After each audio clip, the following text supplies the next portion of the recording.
Ed? Ed, you're Happy mute. holidays, everyone. Good evening from the U.S. Green Building Council Green Gala in 2020.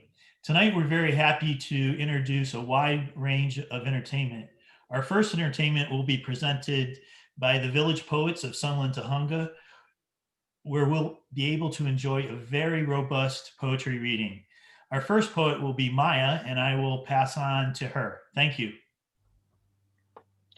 Thank you very much. So my name is Maja Trochimczyk. I'm Sunland Tahunga Poet Laureate number 6. My term ended in 2012, and I'm a member of the group that keeps organizing poets reading and events in the foothills in Sunland, Tahunga, Shadow Hills, Lake Juteras, all these neighborhoods participate in our readings. We just published an anthology this year. We Are Here, Village Poets Anthology, and it features our guest poets that come not only from LA, but also California, other states, and even from abroad to feature at our readings at the Polton Hall Museum in Tahunga. Our first poet to read tonight will be Pamela Shea, who is poet laureate number 9 in our group, and she is born and raised here locally in the foothills, and she, as she said, enjoyed taking poetry to the people, and she read poetry at various venues, was published in a number of journals, and even did poems with ballet, with concerts and art exhibits and all sorts of other events. So let's listen to Pamela Shea and her poetry tonight. Thank you very much, Maya. As Maya mentioned, I've lived in the foothills area my entire life, and one of my favorite activities is hiking. So I'm going to invite you to come along with me as I go on a hike in a couple of special places locally.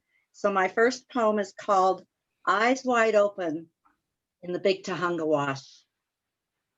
I meet the eyes of a homeless man as I set foot upon the trail. He rides his bike, I glide on sand across this same beautifully rugged land. We may seek a different grail, sometimes railing, yet we both are traveling, dancing together this moment in our seeing. We are both a bit sheepish, yet there is no need for either of us to fear or shed tears as we pass near each other. There is room aplenty for the two of us, and more on this same well-worn path. Others may take divergent routes on different soil, toiling in heat or shivering in the cold, yet none of us are strangers to life's ups and downs. We all wear crowns of one sort or another. And then my second poem, we will be going to out in Granada Hills. There's a wonderful park called O'Melveny Park, and this is called O'Melveny Trail Guru. I meet a trail guru wearing a worn, torn bandana with handmade walking stick, of which he is quite proud. He smiles as I hold it. No crowds pass as we chat on this foggy autumn day with dust beneath our feet. It's Zen, he says, just a matter of when the broken glass returns to sand, no matter how special it was. We stand together beneath majestic mountains, supposed strangers, but not really so. All things pass, echoes in wind. Grass withers beside us, yet cheerful sunflowers dot the landscape of this rugged land. The land is being rejuvenated 1 year after the fire passed through, raging and blazing. These trails meander through foothills, up, down, and all around mountains. In winter and spring, streams flow, making things grow, quenching the landscape. But in summer and fall, they are dry beneath sky's heated expanse. Paths dance and prance all year long, their song guiding the seekers. We all converge at the seashore to dive back into the primordial soup, swimming through black holes across the universe, dissolving into oneness. So we must let go of earthly brokenness, embracing wholeness while it lasts. We all move from womb to tomb, hopefully befriending strangers along the way, because danger is overrated. All things will return to their natural state of being in non-being. The hidden and obscure can cure afflictions and addictions, as attractions alongside redactions become meaningless, causing restrictions to melt away. Do not mourn torn cloth, shattered glass, or dead grass, for things pass and nothing ever remains the same. Rains will come as sun rises, even if it is hidden. All await returning with yearning, sojourning through the process. I too have become guru, and so can you. Thank you. Thank you very much, Pamela. It was really lovely, and it's such a great joy to hike in our local mountains. It's beautiful. It's always new trails. You always can find something that you haven't seen. I love looking at the various plants, and I love taking pictures on my hikes. I don't go very far, but I really enjoy living in the foothills of Los Angeles. You feel like in the countryside where you're in the city. So that's really beautiful. Thank you very much. Now, our second poet will be Joe DeCenzo, who also grew up in Los Angeles. He majored in theater and English literature. From 2004 to 2006, he served as a poet laureate of San Tahanga. He produced the Shouting Coyote Performing Arts Festival and was a Department of Cultural Affairs grant recipient. He published works include The Ballad of Ali and Hawk and The Study Guide and Poetry Primer. He is also, of course, published in our Village Poets Anthology. So please welcome Joe DeCenzo and his poetry from the foothills. Thank you so much. Thank you so much, Maya. And I'm really grateful for the invitation from the Green Building Council. Some of my colleagues know that I'm a carpenter. I love cutting wood and cutting trees. And they feel, to me, I feel rather, they are our most valued resource. They are the things that generated the establishment of the colonies was for the forests. And with proper management, they can continue to be a valued resource like forever. And I'm never more at home than when I'm walking through a forest. I truly feel at one. This first poem is about my favorite tree, and it is the location where I scattered my father's ashes. It's titled A Random Bolt. 2,500 years ago, give or take, a sapling sprouted. Its fragile stem sprang through the decaying bark, needles, and other detritus on the forest ground, catching its first rays of sunshine. It might have been a Wednesday, but no one is really sure. It may have germinated from a stump sprout or some wayward bird dropping a seed as it flew by. But most likely a conflagration, an immense inferno that went unchecked until its fuel was exhausted and the weather got the upper hand. The flame and heat turned the inside of cones to steam, spreading its scales, allowing its seeds to discharge. This tree was born of fire, most likely. 2,500 years ago, when a random bolt of lightning ignited a pile of dry brush or tinder, casting sequoia seeds to the wind, until one grew into the General Sherman. The Greeks were experimenting with democracy. Buddhism was founded in India. The most destructive weapon of the time was the crossbow, and oceanfront property in Malibu was yours for the asking. Through the years, it grew large and tall. It survived the woodsman and the hunter, the industrialist and the politician. Its canopy continued to stretch into the sky, for it had infinite clearance. John Muir had the vision. Teddy Roosevelt had the influence.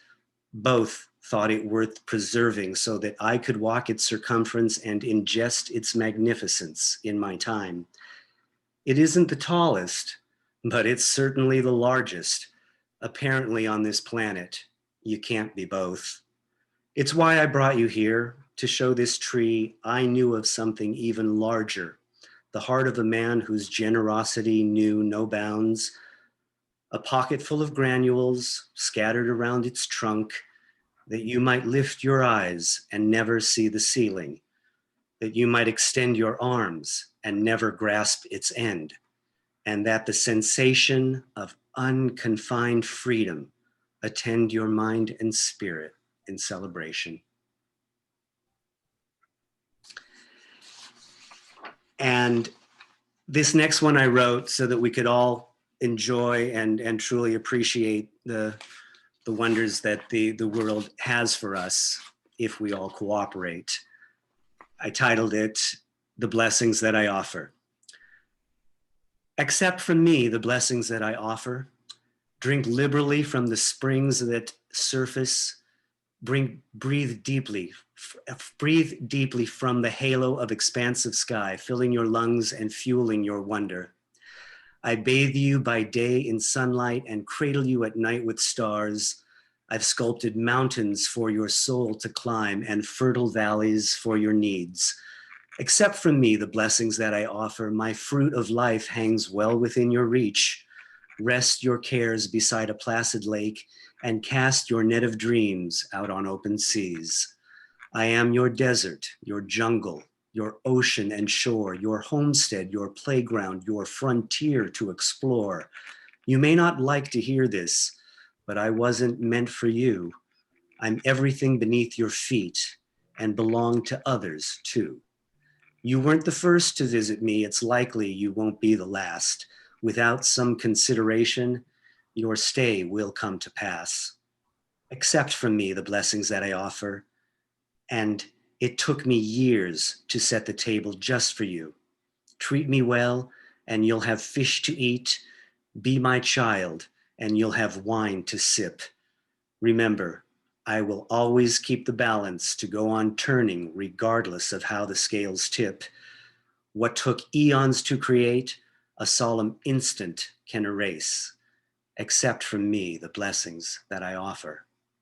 And because I'm a poet, I have a love story, a love poem to read. It's never too early. It's never too early for champagne. There's enough to celebrate long into life that warrants a bottle in each hand. It's never too early to delight in its fizzling foam. We are the bubbles that rise from the stem to crest the rim of our gathering glass. Be it dawn when morning's light is dimmed by the brightness of your face, or at noon when midday's heat is even cooler than the passion in your eyes. Now's the time to launch the cork and bathe in tingling effervescence for now, today, tomorrow, and always. When I became us and we became one, they tore the dampers from the strings, yanked the mutes from all the horns, and sent the band marching down euphoric boulevard. With you, there's only music, a harmony of souls, a rhythm in my step that gives me glide and pride.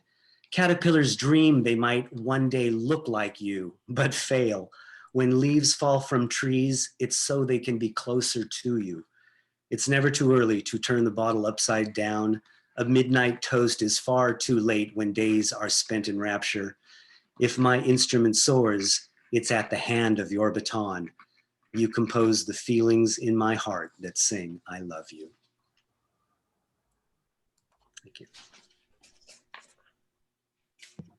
Thank you very much, Joe, for the beautiful tribute to the amazing tree and a beautiful tribute to the community and to love that binds us all together. Love is the glue that holds communities and society together. So now we'll move to the third poet in our group tonight. That's Ambika Talwar. She's not a member of the Poets Laureate group because she doesn't live in Sunland.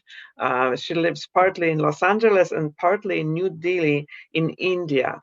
She is, however, a very frequent reader and has been featured many times in our group, and she is a very cherished friend and wonderful poet. She is wellness consultant, artist, educator, and her vision is to realize sacred destiny. She has lots of publication, authors many books, and she currently serves on the board of California State Poetry Society as its secretary, as well as she's an English professor at Cypress College and travels around the world and brings the most amazing poetry for all of us to enjoy and appreciate. So please welcome Ambika Talwar.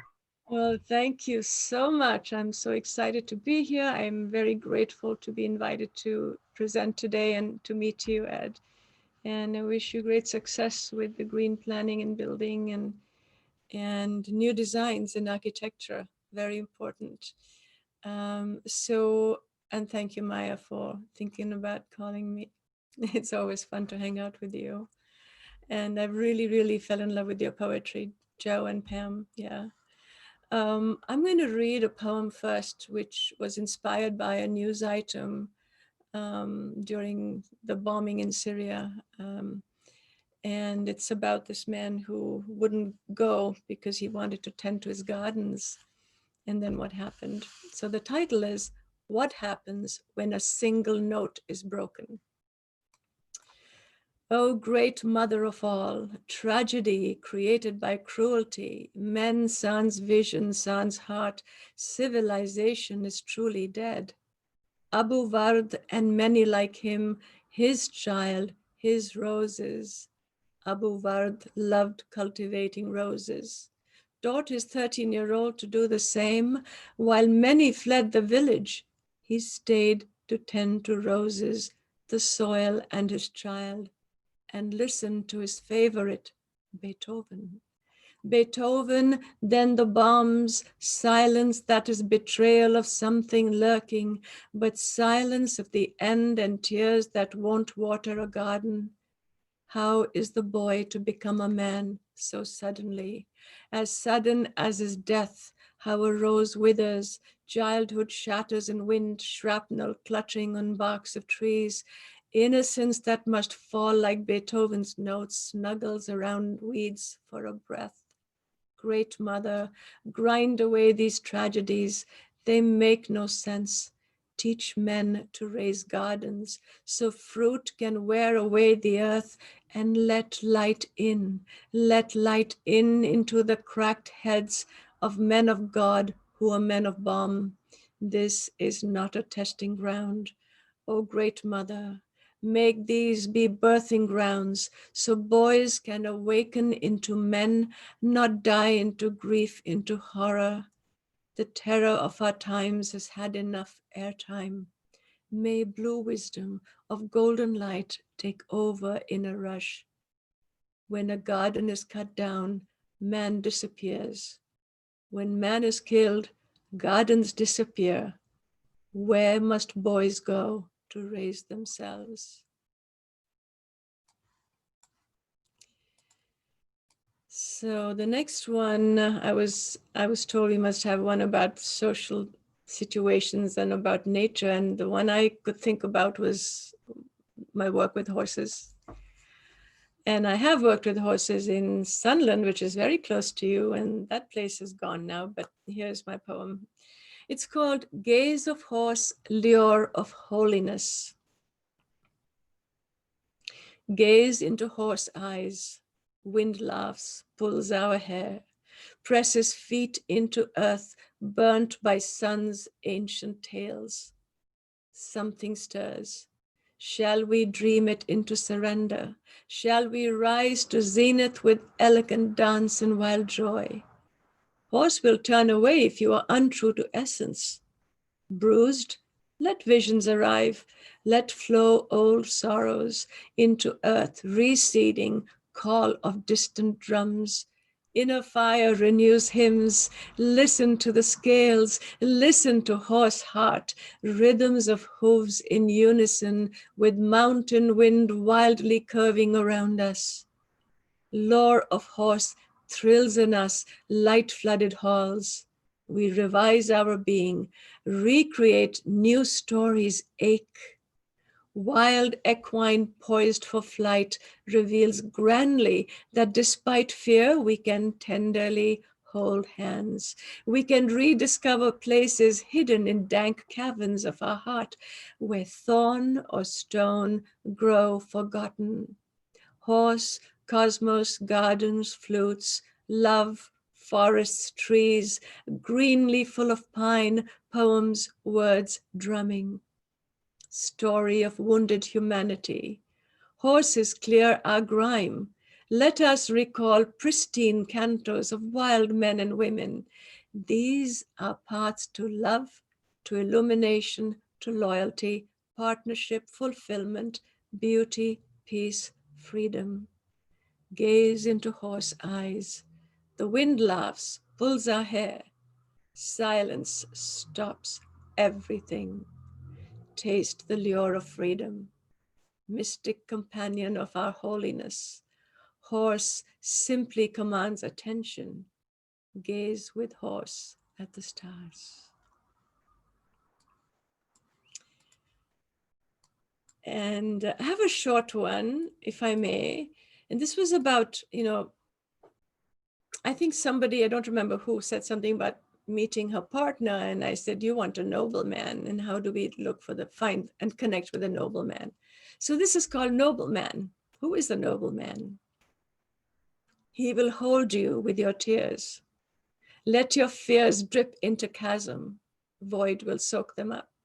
Your tear-bespattered face, muddy with memories, will be a trophy in his arms. His voice, a remembrance of wisdom that graces your inner being so serene. Let this be the gift you are ready to receive, for that cup of tea is also on its way. Are you willing to be the golden vessel whose desire is truest love? Close your eyes. Smell his neck adorned with your hair and a jewel of unity. Stay close and run wild and moon. Gaze where lake calmly invites both to replenish your bones and wash your skins clear for the next day. New month begins. Thank you. Thank you very much, Ambika. A beautiful trajectory from tragedy into the new life, new month, new ideas, and then what a great friendship with the horse and gazing with the horse up into the stars. That's a beautiful poem. Now it's my turn. As you all can hear, I have a foreign accent. My last name is Polish. Trochimczyk actually is Belarusian, but it's too complicated to explain all the ethnicities out there in Eastern and Central Europe. And I've been in Sunland area since '96, and I love it here. This is my home. I decided I don't want to live anywhere else. When people say, where would you rather be when you retire? I said, well, in my garden. That's a perfect place. You don't want anything better. I've been a Sunland Tahanga Poet Laureate in 2010 to 2012, and I've been very involved in our group. I also publish books of poetry for various poets and anthologies, belong to several groups, and I really enjoy my life here in the foothills tremendously. So for my ceremony, when I received the laurels of the Poet Laureate of this community, I wrote a short poem, a list, what I love in Sunland. 1. The strong arms of the mountains embracing, protecting our town. 2. The lights scattered in the night valley during my drive to the safety of home. 3. How clouds sit on the hilltops, squishing them with their fat bottoms. 4. The river playing hide and go seek under the bridge to nowhere. Now you see me, now you don't. 5. The towering white glory of yucca flowers in June. We are Lilliputians in the giant's country. 6. The mockingbird's melodies floating above red-roofed houses asleep on little sunny streets. 7. Armenian fruit tarts sweeter than fresh grapefruit and pomegranate from my trees. 8. Hot, shimmering air, scented with sage and star jasmine, curved by the hummingbird's wings. 9. The rainbow of roses, always blooming in my secret garden. In Poland, we have seasons which it's much darker than here. The sun is different, the light is different, and the colors are different, much more muted, like you poured milk into every paint. But we have also beautiful nature, and I particularly like the spring, when after the sleep of the winter, everything awakens. Our friend here in California, she's from Hungary, Susan Dobej, is a wonderful painter, and as a group, we wrote poems inspired by her lively, colorful, and life-affirming paintings. So I wrote a poem to this painting, which is called City Whisper. If you look behind me, I have a copy of that, a print on my wall, because I really love this painting. It has a landscape of a city with trees that start to bloom, and you see it through the windows, the glass windows of the city buildings. Awakening. First to wake, the maple tree. Up and up, sprouting from a seedling. With a crown of burnished gold, white diamond crystals for winter. It slept through blizzards to flourish, dressed in pink and celadons. Second awake, the girl, watching the trees from her bed or her wheelchair. She cannot go far into the streets filled with noise. Protected by smooth glass panes, she sees the buds on each twig fill out until they burst into carmine wrinkled bows, small and shiny, maturing as they change into the green. The third, a robin calling out to his friends, dispelling darkness with his shrill fluted motives.